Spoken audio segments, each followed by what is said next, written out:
আসসালামু আলাইকুম ওয়া রাহমাতুল্লাহি ওয়া বারাকাতুহু। এই যে আমার হাতে কি দেখছেন, এইটা হচ্ছে একটা জাপানিজ মহিলার রক্ত। এটা বলার কারণ কি, মানে এটা আপনাদের দেখানোর উদ্দেশ্য হচ্ছে,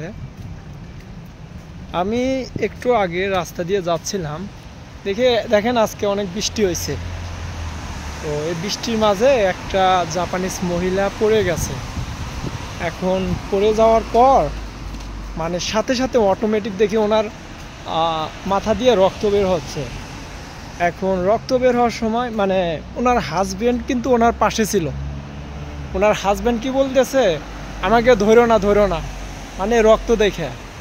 তো তখন মানে এখন আমি এই জিনিসটা দেখে আমার আশ্চর্য লাগলো, কারণ মহিলাটা এরকমভাবে পড়ে আছে, ওনার হাজব্যান্ড ওনাকে বলতেছে আমাকে ধরো না। আমি আবার দৌড়ে গিয়ে ওই মহিলাটার মাথাটা ম্যাসাজ করে দিচ্ছি। আমি যদিও আগে দেখলাম না, মানে রক্ত বেরোয় সেরকম, আমি রাস্তায় সেটা মুছে দিচ্ছি।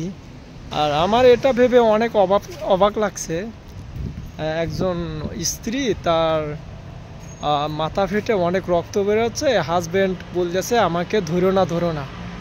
চিন্তা করে, আমি একটা গায়ক, আমি একজন বিদেশি গিয়ে, মানে আমাদের দেখেন ইগোটা কীরকম কাজ করে। এখন মানে জিনিসটা দেখে সত্যি আমার অনেক খারাপ লাগলো। মানে দেখেন ওদের ভিতরে কতটা ভালোবাসা, স্বামী স্ত্রী, কিন্তু অনেক কিন্তু বয়স্ক, এতদিন হলে সংসার হয়ে আসছে, এখন এই লাস্ট বয়সে এরকম। দেখছেন একজন জাপানিজ কেমন, ওনাদের মনটা কত ছোট। সেখানে কিন্তু আমি একজন বাঙালি হয়ে আমি কিন্তু সেখানে কিন্তু বসে থাকতে পারিনি। আমি কিন্তু সেখানে এগিয়ে গিয়ে ওনাকে করছি, মানে ওনাকে হেল্প করছি, সাথে করে নিয়ে গেছি। আমার হাতে রক্ত পড়ছে না কি পড়ছে এটা কিন্তু আমার চিন্তাতেও আসে নাই, কিন্তু ওর হাজব্যান্ডের কাছে এই রক্তটা অনেক বড় কিছু, বলতেছে আমাকে ধরো না। তো জিনিসটা আমার কাছে আসলে অনেক অবাক লাগছে সত্যি। মানে একটা মানুষ এতটা নিষ্ঠুর কেমনে হয়। তো সবাই ভালো থাকবেন, আমার জন্য দোয়া করবেন। আল্লাহ হাফেজ, আসসালামু আলাইকুম।